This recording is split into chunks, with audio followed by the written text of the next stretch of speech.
Good morning, everyone. Welcome to the webinar, Discover Range of Mobile Apps for Your Not-for-Profit. My name is Sakina Vora, and I'm the Volunteer Events and Marketing Officer here at Connecting Up. Our speaker today is Anne-Marie Kerr. Anne-Marie is the principal of AMK Training and Consulting, a business designed to support people to use technology more efficiently. Previously, Anne-Marie was the IT training coordinator at TRI Community Exchange, where she designed and conducted workshops in Microsoft Office, social media, and Adobe. So before I hand over to Anne-Marie, just want to go through some housekeeping notes. To those who are new, please feel free to type in your questions in the question box. We will try and make sure to answer all the questions during or at the end of the presentation. If you're facing any technical issues, like if you're having any audio issues or are unable to see the slides, please type in those issues as well and we will get it sorted out for you. This presentation is being recorded, so everyone present will receive an email with a link to the recording and the slides by end of day today. So without further ado, I'll pass it on to Anne-Marie.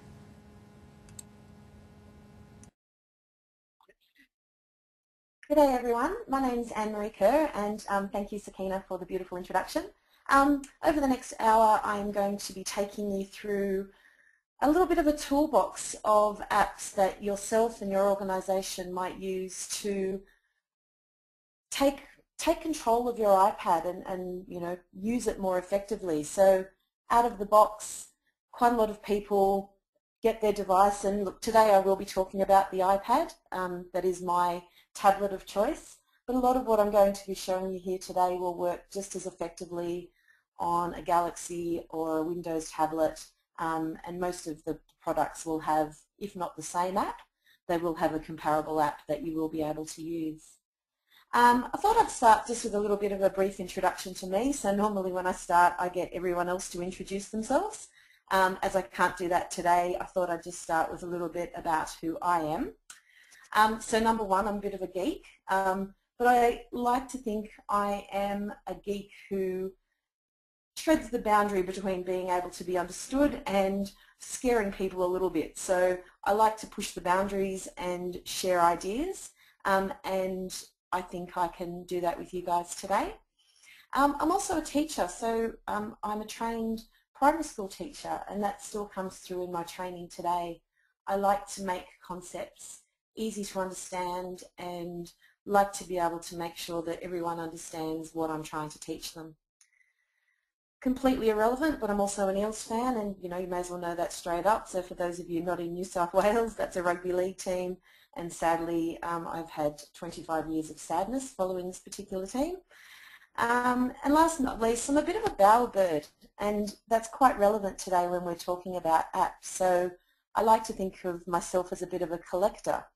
And what I have been doing in all the years since I've owned my iPad is going through and trying out lots of different apps. So what you're going to see today is the end result of me trying lots of different ideas, working with organisations and asking them what they're using, and landing on what I hope is the best tool or one of the better tools for the job. So we're going to start off with how to find apps, and this is often where people stumble, and it surprises me even today that a lot of people who get an iPad or an iPhone don't use the App Store, even just as a beginning point. So using the App Store to have a bit of a search around and see what's on offer. Now, while the App Store comes built in with your iPad, it's actually not one of the better ways to find apps. And today I'm going to show you two ideas, but just before I do, I'm just going to flick over and show you my iPad. And just to share with you today, I am using an app. So here's the first one for the day.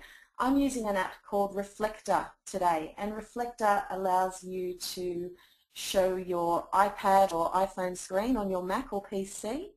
You download it and install it on your computer. It costs about $14, it's about $13 American, and it's fantastic because it allows you to show what's on your iPad without actually having to hook up with cables or anything like that as well.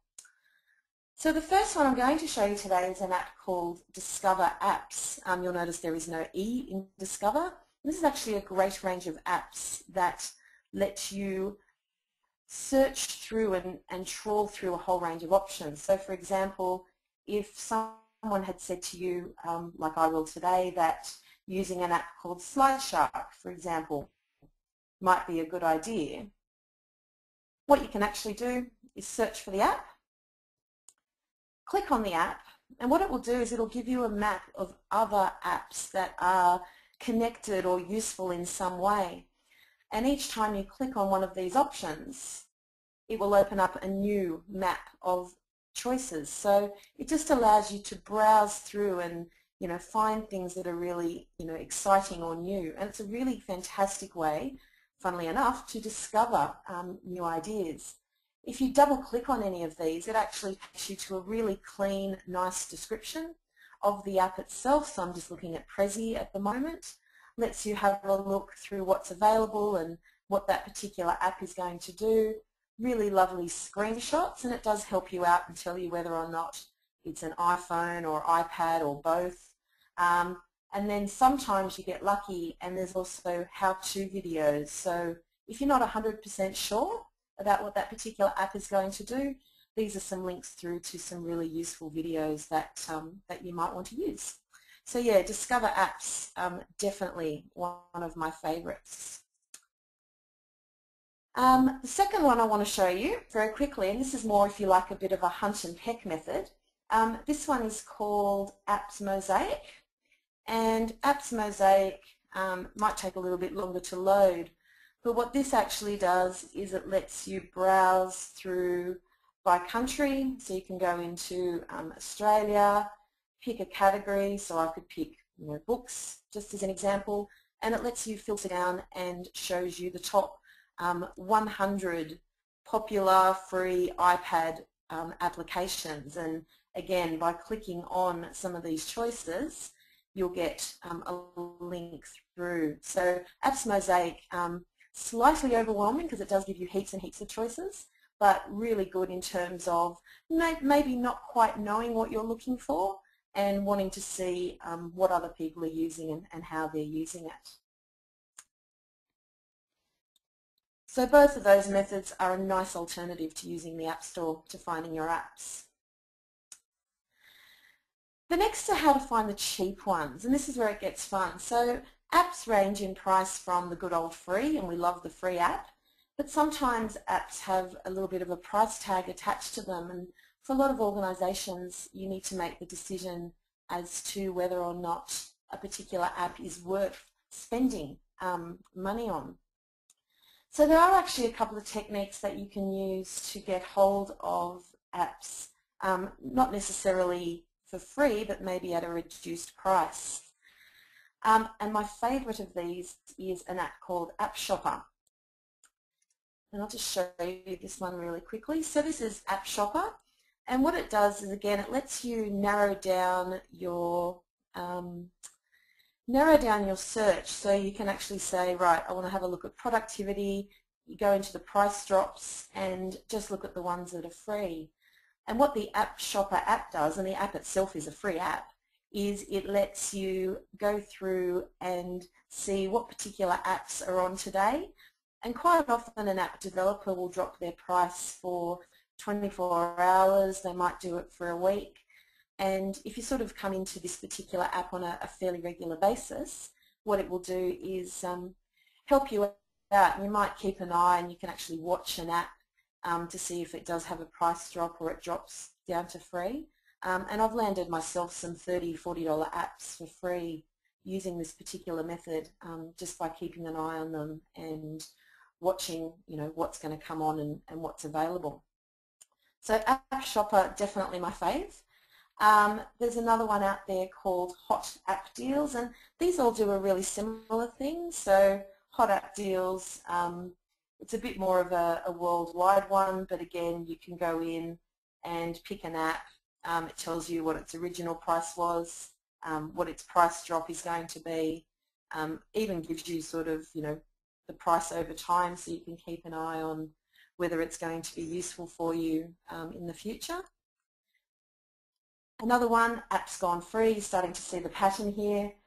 This is a really nice one, and this is from a website called App Advice. So most of these have a website attached to them as well. And Apps Gone Free is a really lovely layout. It is designed for the iPad, so it's quite clear. You get a really great description. And again, you can see, so for today, for example, there is a $4.49 app called Pocket Scanner HD. It's currently on free today. So you can use Pocket Scanner HD to photograph a document. It will detect the edges, turn it into a PDF for you. So if you were out and about and needed to take a photograph of a receipt, then you could use Pocket Scanner HD, and it would provide a really great record of that particular document for you, which is great. And last but not least, just to give you, there are always more than one option, there's another app called Price Watch, and again, really similar technique, slightly different layout, and again, it takes you through on a day-by-day basis apps from all over the world that you might be able to activate. So if you are on a bit of a budget, if your organisation doesn't have a lot of money to spend on apps, then downloading some of these free apps and keeping an eye on them is a really good idea and can save you lots and lots of money. Okay, a little bit of a legend as we run through the apps.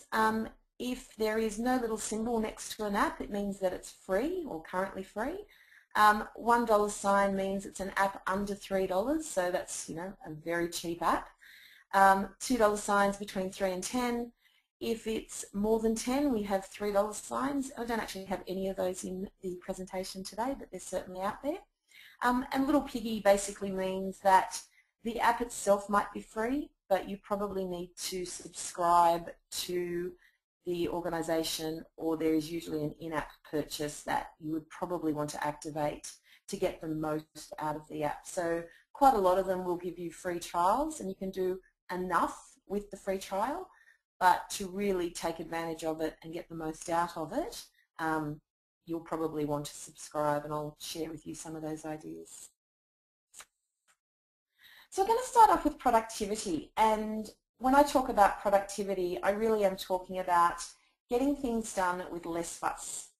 So we're looking at ways to work more efficiently, quicker, in collaboration with other people, and most of the apps I'm going to show you today do have an online web service, or they possibly have a program that you would download onto your Mac or PC. And you may even already have the program on your PC, but you're not maybe taking advantage of it.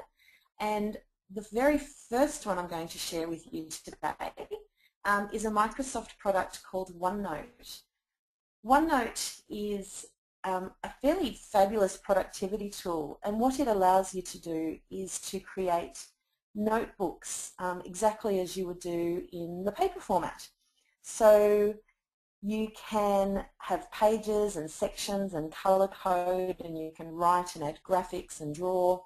And Microsoft have recently really improved this particular app Out of Sight. I'm just going to share it with you. So this is the OneNote app on the iPad, and I've got a notebook open on here at the moment.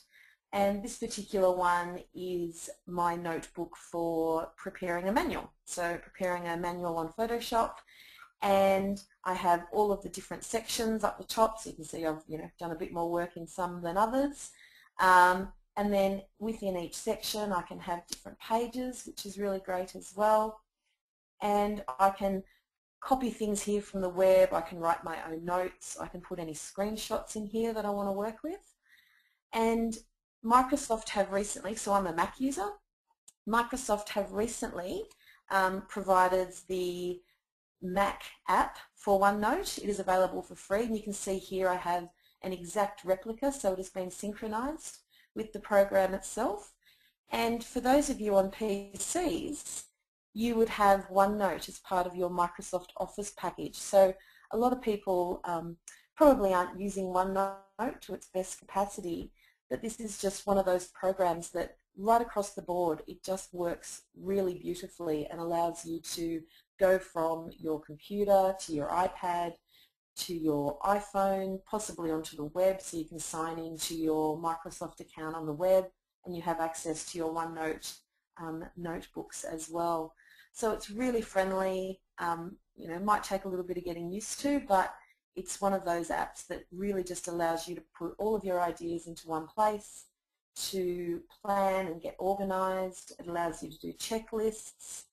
You can tag things so that you can, you know, for example, if you've put, you know, shopping ideas all throughout your notebooks, you can tag them all with shopping and look at them all in one go to sort of, you know, bring yourself together with one list. So as my first productivity app, I can't speak highly enough about OneNote. I think it's absolutely fabulous.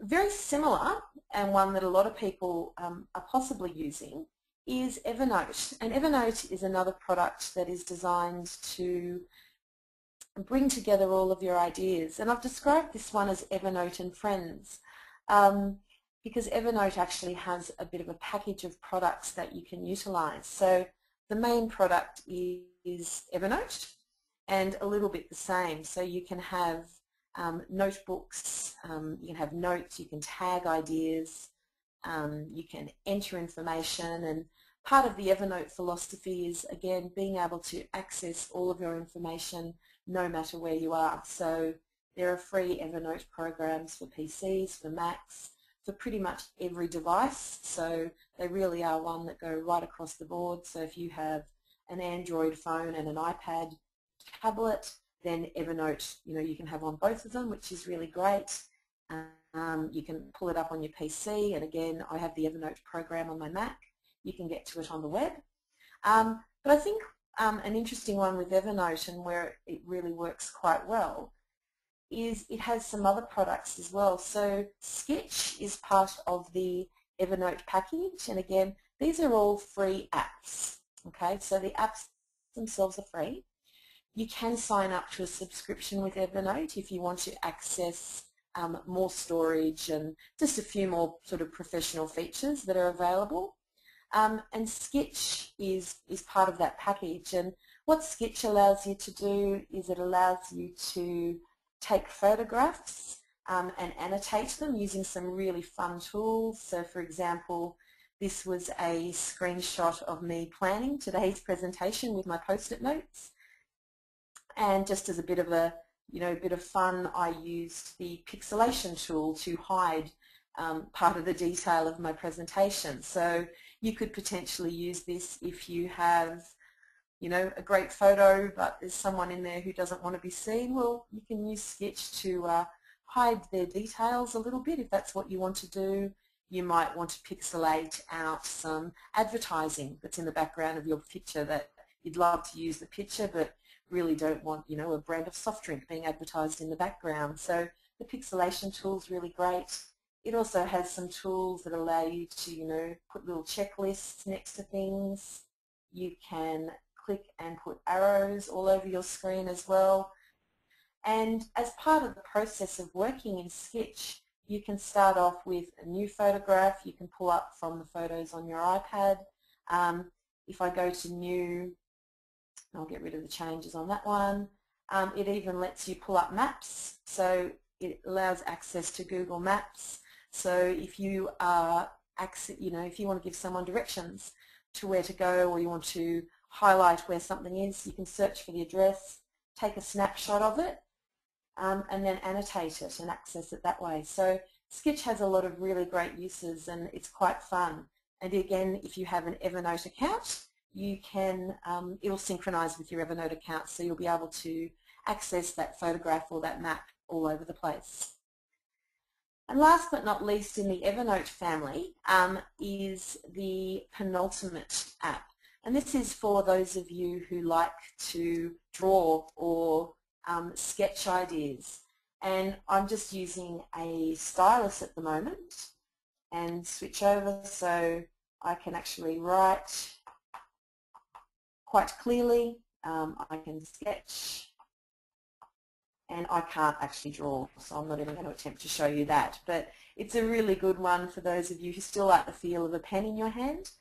You could get yourself a stylus and, you know, use Penultimate to gather and sort of brainstorm all of those ideas that traditionally would be done on a piece of paper. So Penultimate, Evernote and Sketch, really good little trio of products that you can use with your Evernote account.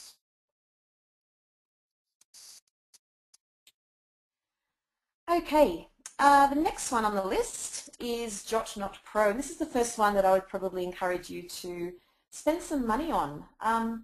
JotNot is a little bit like the PDF scanner we just saw in the free app. So if you wanted to try it first, as it's free, I bought JotNot a while ago and I use it nearly every single day. Basically what it allows me to do, and again switching over to my iPad, what JotNot allows me to do is to photograph or scan bits of paper and then save them in lots of different formats. So if I click on the scan button down the bottom, it switches over to my camera, and if I just line up a document, okay, trying to do too many things at once here, take a bit of a snapshot, and what it does is it takes the photo, lets me line it up so I can sort of stretch it out a little bit, process the document, and it turns that into a photo that I can then save and email or send off to someone else. So really easy program to use, and again it's just one of those ones that does make life really easy. So I use it to snapshot ideas when I'm out and about. I use it for receipts for tax purposes that I think are, you know, potentially going to fade before I get a chance to do anything with them. Whole range of reasons. Even if I'm at some training, there might be some notes that I want to maybe keep for later on. So rather than going home with a big bundle of paper, I'll quite often snap the pieces of paper as well. So whole range of ideas and ways that you can use JotNot Pro. It's about $6, $7, but a pretty good investment, or you can have a look around maybe using Discover Apps and find a free version. Okay, big one for a lot of people. This is the to-do list, and I can tell you without a word of a lie that I have tried every to-do list known to man pretty much, and I've landed on one called Remember the Milk. The reason I've gone with Remember the Milk is it basically provided me and the other people I was working with some really clear ideas and ways of being organised. So when you have a look at Remember the Milk on the iPad, it gives you all these different ways to organise. So it is, you know, essentially a to-do list. If I create a new task, it gives me all these different ways of finding and looking at that information. So if I needed to, for example, go shopping, I'm going to put it into a list, and I've got a whole range of lists pre-set up. So I can choose one of those. I can set a priority. I can also set a due date, so I'll keep that as today. And you can add a whole range of tags to it. So for example, I have all of the organisations that I work with. I can, you know, pick on one of the tags. And you can also add things like location. So this one's really, really handy. If you have things that need to be done, but they actually have a place where they need to be done, Remember the Milk's fantastic because it lets you set up a whole range of locations, and you can actually set it so that your reminder comes through when you arrive within the vicinity of that location. So rather than having a reminder go off on a day where you might not be in that place, you can actually set it so that it uses your GPS to give you that setting and give you that reminder. So as someone who doesn't like to shop, horrifying thought, I really like it because it means that when I'm on the train and I go into the city, I'll have some reminders set up that will go off that sort of say you need to go to this particular bookshop and get a book, or you need to go to this particular place. So really, really clever program. And again, as with a lot of the things I'm showing you today, you can log on online to Remember the Milk. You can put it on your phone and it works right across devices. It works with Outlook. It actually works with Evernote. So You can put reminders in Evernote and they'll come across and add themselves to your Remember the Milk. So just a whole range of uses for that particular one. It's by no means the only one. And if you went into the App Store and started looking through the to-do list apps, there are hundreds to choose from, but that one is my particular favourite. And the last of the productivity apps is Trello. And I got introduced to Trello a little while ago, and honestly, the more I use this program, the better it is. It really does change the way you work. And for those of you who are working with other people, Trello is a really, really great app to get organised together and keep on top of, where everyone is on a particular project. So I use, just as an example, I have a Trello board set up for my training bookings. And what it allows you to do is to create different lists. So there's, to-do lists, you've got things that I'm doing, things that are done. I've got any completed training that I'm working on. And each one of these is a little card. And the idea behind the cards is that you can go into them, you can pull up things like, what attachments I've had. We can add attachments to here as well, so any documents that you might need to reference.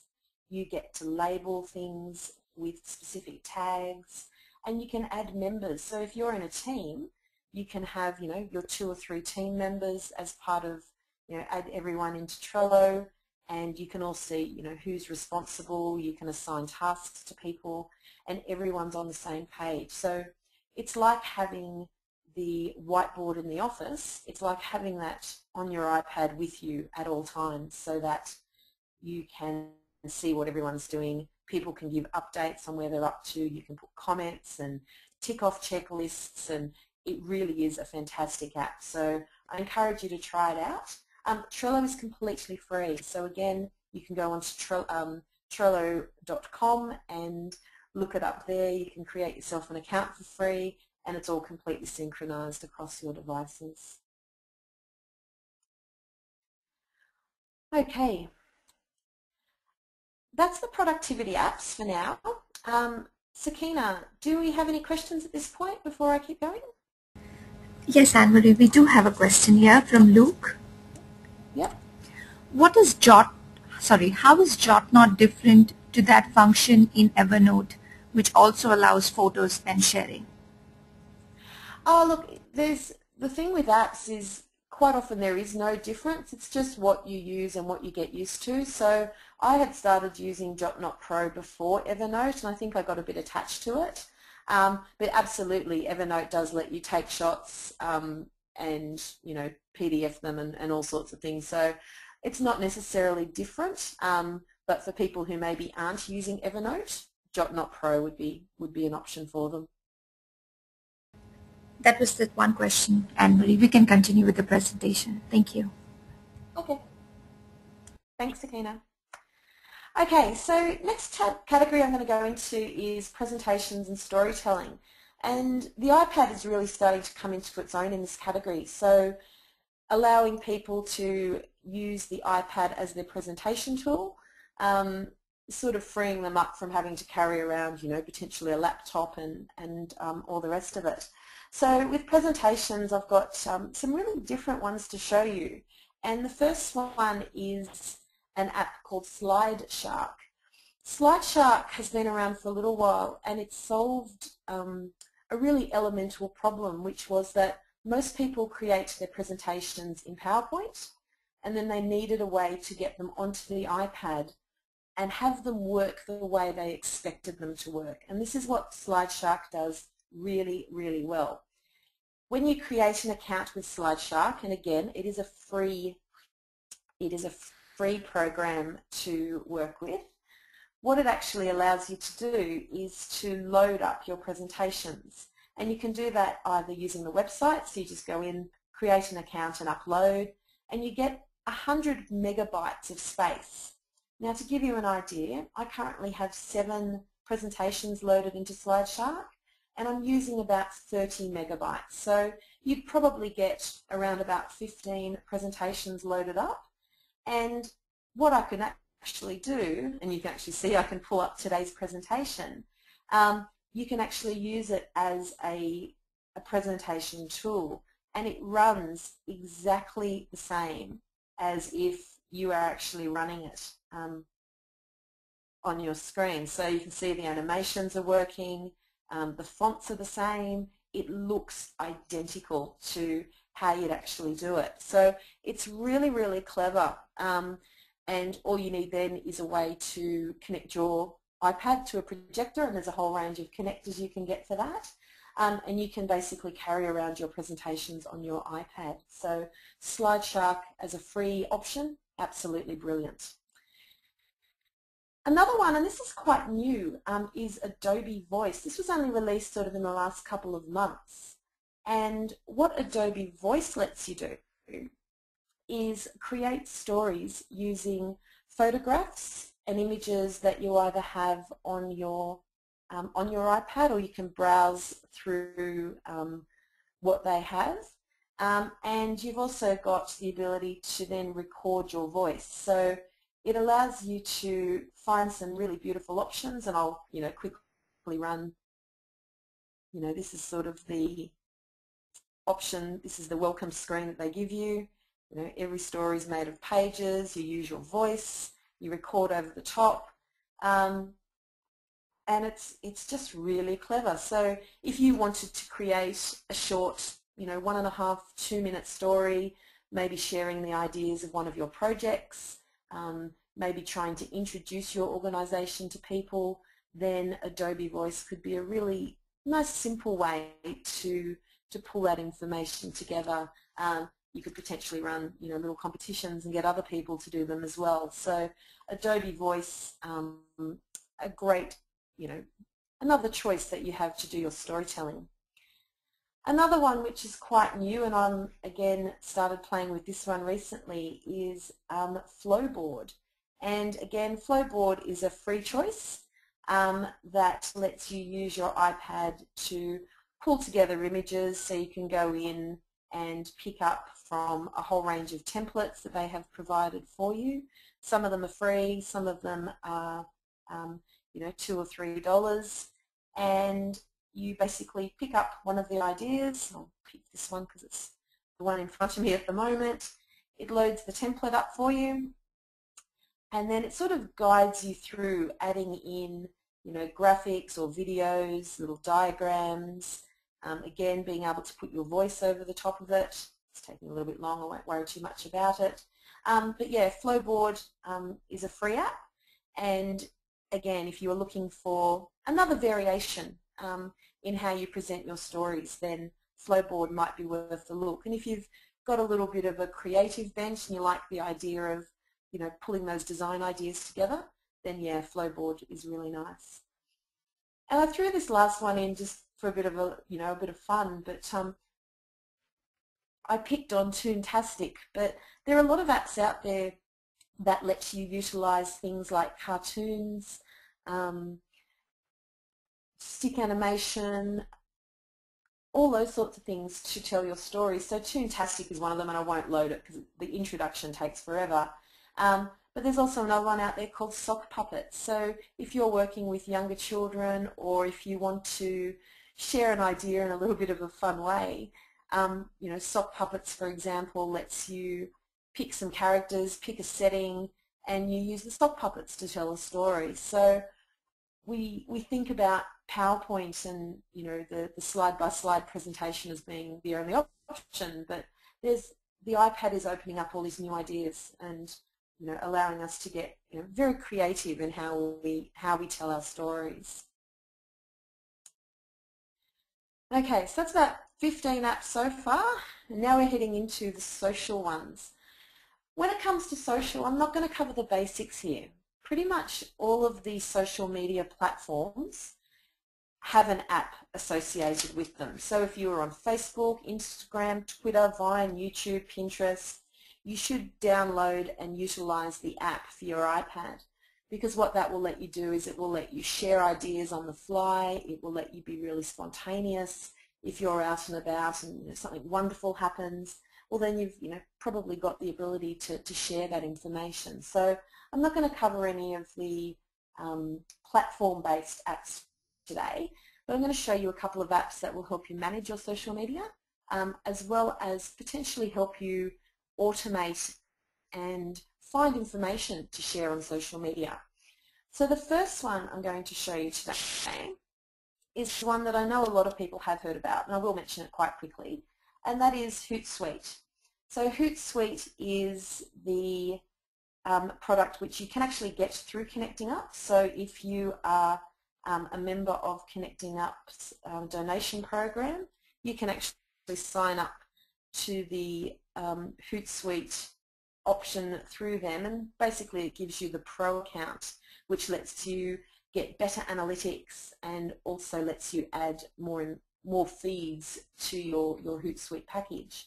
So basically what this lets me do is I can see my Twitter account, I can see things like mentions and any direct messages that I have, as well as sent tweets, but it lets me add all different streams. So for example, I can see my LinkedIn information, my Facebook information, any other Twitter or Facebook page information that I am currently the admin for, that I'm utilizing. So it just allows you to pull all of your social media into one place, and if I was to compose a new message, it lets me choose what channel I'm going to send that information out on. So I could tweet to 2 different accounts at the same time, or if I have a really fantastic link that I think would be suitable for both my Twitter channel and my Facebook channel, I can send it out to those people at the same time. So Hootsuite, again, it takes a little bit of a setup, but now we're getting mentions coming through at the moment. The idea behind it is that it saves you time, allows you to pull everything together into one place, and again, for those with Pro accounts, provides really impressive analytics that you can get to as well. Another one which is starting to, and the little piggy there is basically saying you probably want to go to the Pro option. It will give you a whole range of choices. Buffer is another one which is getting a lot of attention, and Buffer is designed to help you schedule your posts. So I actually buffered a couple of tweets that I wanted to send out during today's presentation, and it just allowed me to compose them, put the links in, and set up a time for those. So Buffer is a very simple app that you can open up, and it's just another one of those choices you have available to you. And I won't show you my Buffer because I've scheduled everything. It's pretty boring, but it's a really nice one to also use, potentially even in with Hootsuite as your other product. You can potentially use both of them if you wanted to set them up a bit differently. Another one is Pocket, and Pocket is an app that allows you to pull information from the web down to the app, maybe to read or access at a bit of a later date. So it uses things like RSS feeds that you can sign up to, and a lot of people are using Flipboard for this as well as another option. And I've got a few things from Lifehacker coming down. I've got 10 things you need to know today, and it lets you set up all these different schedules and ideas to come down to you. So if you are maybe struggling to come up with content for your social media, what you could do is potentially set up Pocket to collect ideas and stories that you think will be useful for your audience. And then you can share them directly from Pocket as well. So it becomes a really great place to collect information, maybe frees up your email so you're not signing up to quite so many updates that are getting lost in all of the other emails that you're getting. And it's quite a visual tool as well. So, so if I click on a link, opens up, nice and clear, easy way to read it. So Pocket is just a really great collection tool that you can use to help you come up with ideas to share on your social media. And the last one is for those of you who are feeling maybe a little brave, and you have to pretty much be someone with a bit of trust going on here as well. And this is called If This Then That. Basically, this is a web tool that has the app associated with it. And this is for people who like to automate things. So for example, if you take a photo using Instagram and you tag it with a certain tag, you could get If This Then That to tweet that for you automatically as a Twitter photograph. Basically, the idea behind If This Then That is a whole lot of recipes. So you create the pattern that you would like to achieve. So for example, some of the featured recipes, you could set up a search on eBay and have the results of that search come into a spreadsheet for you. So you could look at it all together if you're trying to keep track of it. If I go into my Manage, you can see some of the ones that I use. So for example, I actually use Pocket with If This Then That. So I have a recipe that says, if there is an RSS feed that is add 10 things to know today, add that to my Pocket feed. So it allows me to set up these automations. This is a really interesting one. I actually have it set up that if I get an email that has the word invoice or receipt in the subject line, then it goes into a folder in my Dropbox as a document so that I have all of that information in one place. The idea behind If This Then That is you create these recipes. So you go if, and then you open it up. And here are all the channels that If This Then That can activate. So, you know, if you have an Android phone, there's a whole range of choices there. If you use Buffer, if you use Delicious, Dropbox, eBay, you can see that, you know, most of the channels, most of the social media platforms are here as well.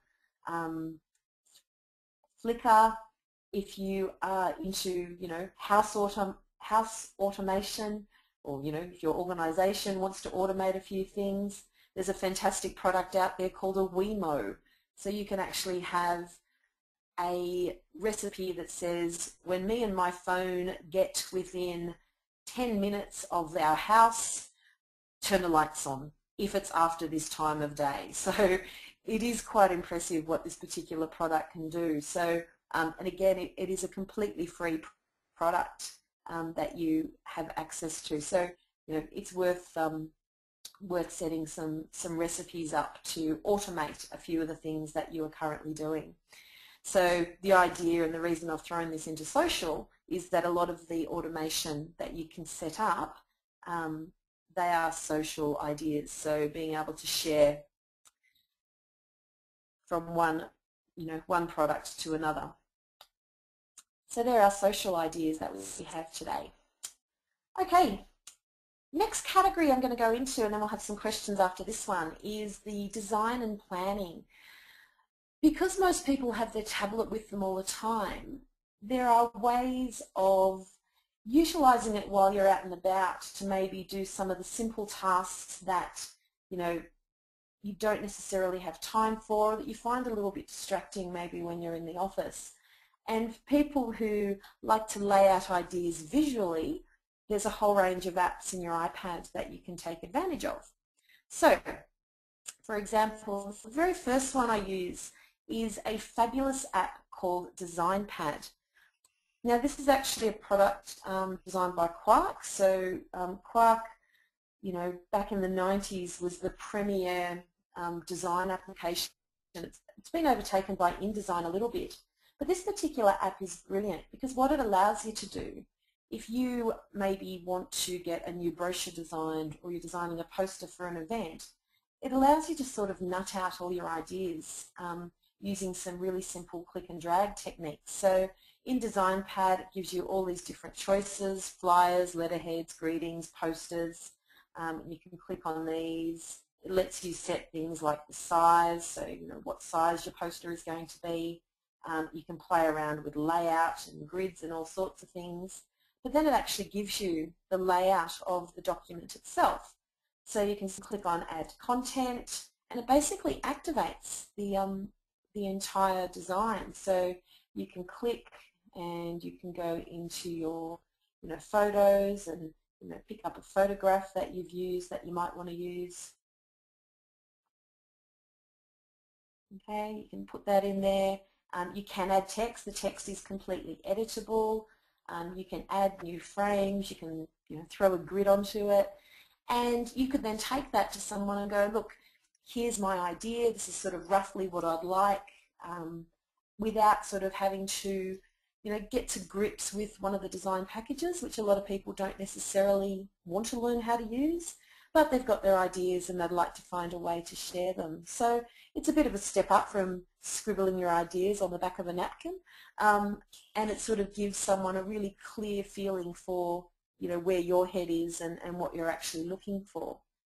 Now this particular app does have a Premiere version, so you can pay I think it's about $13 US to upgrade your app, and that actually gives you the option to export the PDF and also get access to a whole range of different templates, and it actually does export it in a format that allows you to open it up in Quark as well. So if anyone's still got access to it, you can utilize DesignPad for that. So really, really great app for those of you who need to do a bit of design and layout. The next one, which I love, and this is a little bit like Penultimate, and again, there's no rights or wrongs here, but Sketch Rolls again is really good, and I call it my pseudo whiteboard, because basically what you have access to with Sketch Rolls is again the idea of using a stylus or your finger to write with, but it's this never-ending space. So you can add and drag and do all sorts of things. You can add a new fresh page, and then I can scribble all over it as well. I can add another page, and there's no limit. It's basically this endless roll of white paper that you have at your fingertips. So what you guys are seeing on the screen is quite different to me, because Sketch Rolls doesn't project the whole screen. It only projects the white space. So I've actually got access to a whole range of tools here that you guys can't see, and I can do things like change the color of my pen and change the width of my pen to do different things, and I can draw, and I can't draw, I already shared that fact. But yeah, it's really good. So if you found yourself at a meeting where you needed to do some brainstorming, maybe whiteboard pens were dead, or something was there, but you had an iPad and a projector, then again you've got that tool that's available to use. So again, Sketch Rolls, it does cost, quite like Penultimate, and it really is one of those apps that there are a lot of free versions out there, and you might just experiment with seeing what else is out there, and you could use Discover Apps to maybe see if there's a free version you could use as well.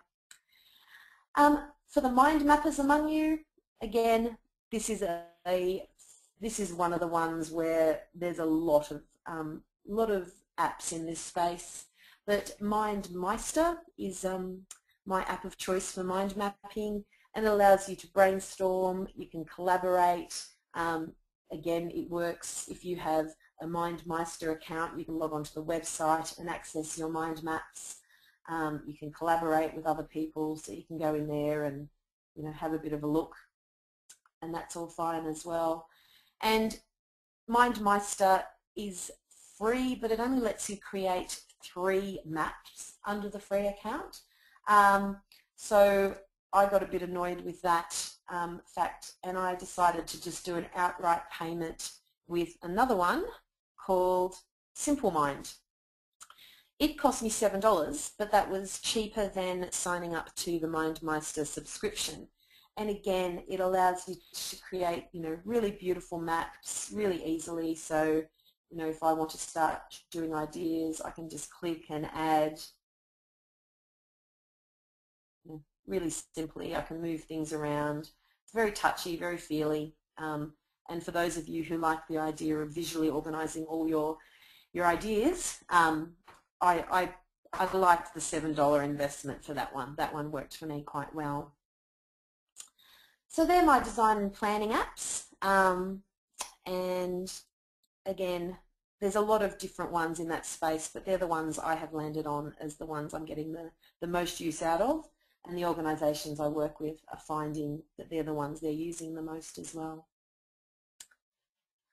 Okay, got some randoms here, and I haven't added everything to this list, but I did just want to share ones that didn't necessarily fall into a category, but I think are well worth knowing about. The first one is Lightroom. If anyone needs to do any photographic editing on their iPad, Lightroom is fantastic. Again, it's an Adobe product, and it allows you to, I'm not going to sign in with my Adobe ID, it allows you to edit your photographs. A lot of organisations, thanks to Connecting Up, are going down the Creative Cloud path with their Adobe products. So with Creative Cloud you get access to all of the Adobe products, and the Lightroom app is a really fantastic companion to that, but it's also a really good tool that you can just utilise as a standalone product on your iPad. You do need an Adobe ID to utilise the app, but a really good one if you need to do some, I suppose, higher end photo editing. There's a lot of apps out there that let you just click a few buttons and improve the look of your photograph, but Lightroom really does let you do it on a more professional level. So if you're doing any work with that, then I'd highly recommend the Lightroom app, and it's a freebie as well. For those of you who are trying to go paperless, Meetings is a fantastic option. What Meetings allows you to do is to set up your entire meeting using the app. So it allows you to add agenda items, meeting info, meeting participants, so you can click on that and it accesses your calendar, your contacts. You can add agenda items, so things that you're going to cover. You can then, with one click, email that agenda to everyone you have invited. You can put the meeting minutes in here as well, and when you are finished with your meeting, it will PDF that and email it to all the meeting participants. So look, this one's great. I am actually very fortunate, and I apologise to you all, but I don't really have to go to meetings anymore because I work for myself, and I must say it is one of the bonuses. But I do work with a lot of organisations who are trying to streamline their meeting process, and this particular app has been adopted by quite a few organisations, and they're finding that it just saves everyone from having, all those reams of paper, and board members are using this quite a lot as well. So again, Meetings, very good little app that you can access. For those of you who like to take notes but are a bit worried about missing something, Audio Note is for you. It's about a $5 app, but basically what it lets you do is to start, you create a note and it starts recording, or you can start recording. And basically you can type your notes in here, so if you're jotting ideas down and all the rest of it. But if you start recording at the same time, what it's actually going to do for you is, as you're typing notes, you can go back to the written note and it tells you what was being said in the meeting at that time. So if you sort of thought, oh, I made this weird reference to something, what were we talking about? You can click on the note, hit play, and it will play you the audio from that point in the meeting. So again, really nice ones, about the $5 mark, and quite worth it. Hangouts and Skype, I'll just cover really quickly. So Hangouts and Skype are basically how you can do your web conferencing. Depending on what platform you're on, either of those two products allow you to web conference from your iPad to people who are either on another iPad or on their desktop. Hangouts is a Google product, so you do need a Google account. Skype is a Microsoft product, so you need a Microsoft account. So depending on which part of the world you like to live in, then you can utilize either of those two products. And I will make note of FaceTime at this point as well. So FaceTime is the app that actually comes with your iPad, and it allows you to communicate with other iPhone, iPad or Macintosh users for free. and have face-to-face conversations with them. And I definitely need this one. This is a really nice one. I picked this up as a freebie on one of my trawls through the free apps the other day, and it's called GoFocus. And the idea behind GoFocus is you set working times and break times, and it bleeps at you based on that timing. So it works on the Pomodoro method, which some people have heard of. And you can say, I have this task to do, I'm going to work for 25 minutes, and then I'm going to give myself a 5-minute break. So it runs for 25, bleeps at you, tells you to go and have a break, then after 5 minutes it tells you to get back to work. And the idea behind it is for people who are struggling to focus, then yeah, it's a really nice one to work with and get in like that. So Hangout and Skype, GoFocus, another really good one. That's pretty much what I have got covered today. So Sakina, do we want to go to questions? Yes, absolutely. We do have a lot of questions here. The first one is from Kimberly. Does SlideHawk supports iPad AirPlay? Yes, it does. Okay, yeah, it works really nicely with AirPlay. Okay. The second is from Victoria. Could you please give us an idea of a range in price of iPads and similar handheld devices, and which of these would you recommend? Wow, that's a great question. Okay, so one of the fun things with iPads in particular at the moment, I'll start with them, is there are now, I think, about 5 different variations on the market. So you have iPad 2s, which is still being sold in stores, and they probably start for the very basic model. I think they're down round about the, I'd say the 350 to 400 mark at the moment. And then each model has different storage capacities and different connection capabilities. So for example, all of the iPads come in a Wi-Fi only model, as well as Wi-Fi plus 3 or 4G, which means you can utilize the phone network when you're out and about. And the range in prices from for one model of iPad can range from, let's say, that 400 mark.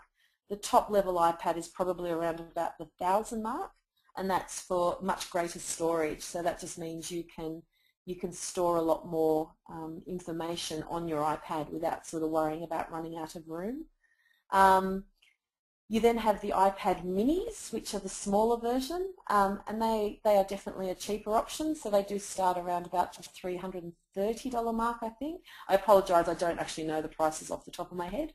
And look, I think the thing with, or the appeal of iPads for most people is their consistency. So when you buy an iPad, you sort of do know what you're getting.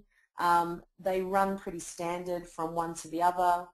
When a new one comes out, you almost can't tell. A lot of people don't even know what iPad they own, and they often have to look the model number up to give them that information. And that's actually what really annoys people about iPads as well, is the consistency. People are like, why would I get a new one? Why would I bother?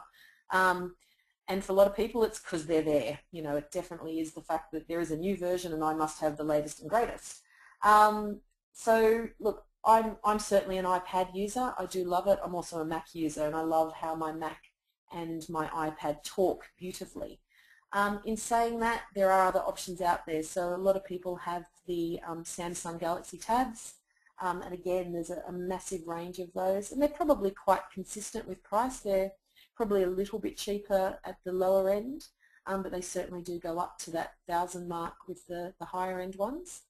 And then, I must admit, I'm not a Windows tablet expert by any stretch of the imagination, but a lot of people swear by their Surfaces and love the fact that they do actually work exactly like a computer. So if you've got a PC at work or at home and you're comfortable with it, a lot of people love that they can pick up a Surface tablet and it'll work just like their computer does. So they like that consistency across them. So hopefully that answers it a little bit.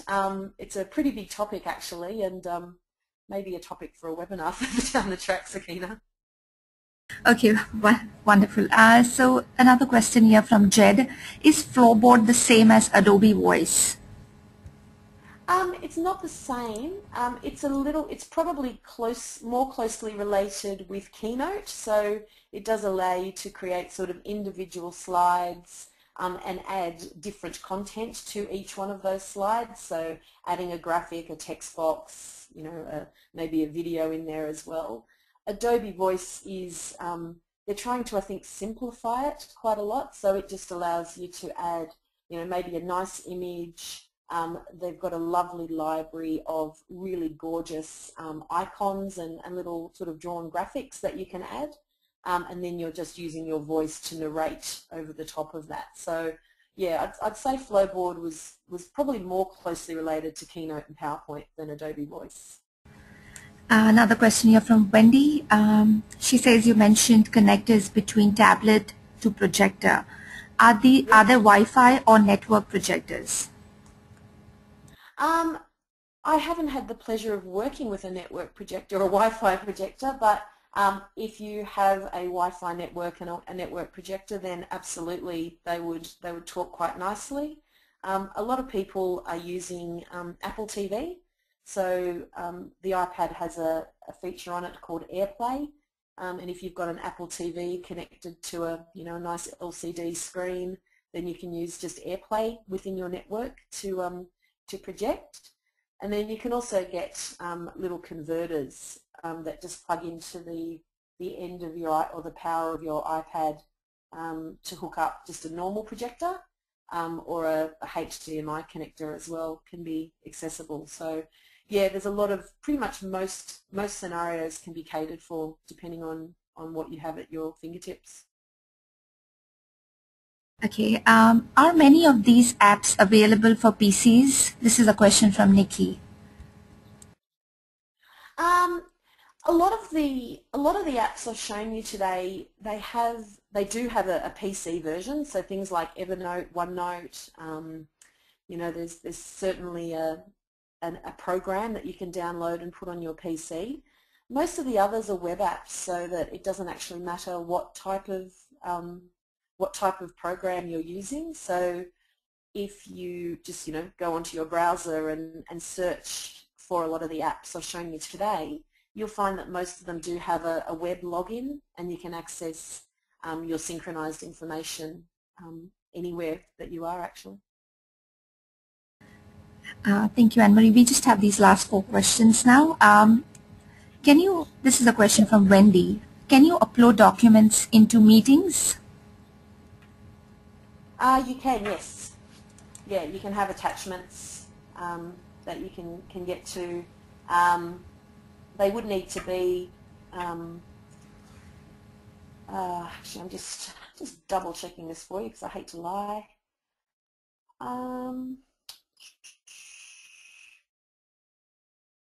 Actually, yep, just double checking. There is an attachment, and when you go in, it gives you options as to where you're going to get those attachments from. Just flick this over for you so you can have a bit of a look.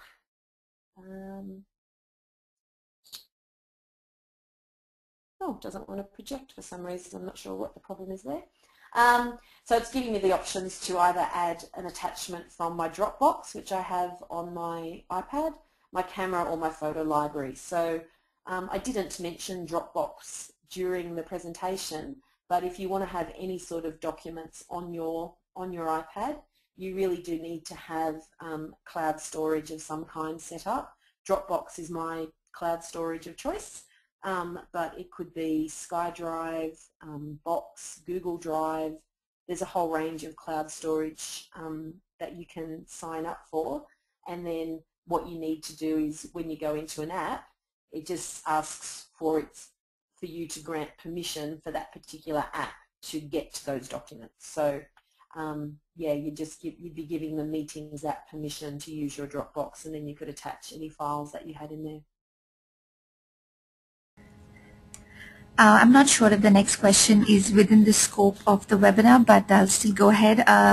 Could you please tell me what is the best site to create apps? This is a question from Venkat. Yeah, probably not in the scope, and I'm not an app developer, so I sort of haven't gone down that path. It's a fun process, and yeah, I don't think I'm the best one to give advice on that one. Sorry. Okay, last two questions. The first is from Matt. Are most of these apps available for Android devices? Yeah, a lot of them are. I actually have an Android phone, so a lot of the apps I've shown you today I have on my Android phone as well. There's a couple that can't think of them off the top of my head at the moment. I don't think Adobe Voice is one that I don't know that they've put that out for the Android yet. But for most of the big ones, absolutely, they're available on Android as well. Thank you, Anne-Marie. That was actually my the last question. Do you have any last few words that you would like to say? No, enjoy and discover. That would be my advice. Go and allocate 5 or 10 minutes a week just to seeing what's out there and think about what your needs are, think about what it is you would like your iPad or your tablet to do for you, and odds are that there is an app available that you can utilize. You can make your iPad do whatever you want it to do. You've just got to find the right app and enjoy. Thank you, Anne-Marie, for this wonderful presentation, and thank you every one of you who could join us today. You will be receiving an email shortly with a link to the recording and the slides. So until next time, thank you and bye-bye. Thanks, Akina. Thanks.